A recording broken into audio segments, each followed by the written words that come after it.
On your experience, ano bang mas maganda para sa'yo? Air-cooled o liquid-cooled na motorsiklo? Mag-usapan natin bro. Dadaan yung coolant sa outer block ng iyong engine papunta sa radiator wherein sinicirculate niya o dinidissipate nila yung heat.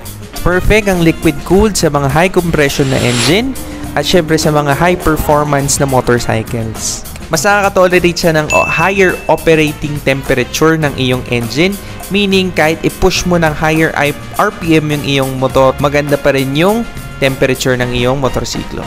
Performance-wise, panalo. Syempre, ang advantage nun is additional component siya sa iyong motorsiklo, meaning additional cost. Maintenance cost nito dahil meron kang additional parts, water pump, hose, kung ano-ano pa, magta-top up ka pa ng coolant mo syempre. Nagkaroon ng isang issue, isang component ng iyong cool system, mas malaki yung chances na prone ka talaga sa overheat. Pero kung high performance at longer trips na gusto mo, mababa ang engine temperature, syempre pasok talaga sa yung liquid cool.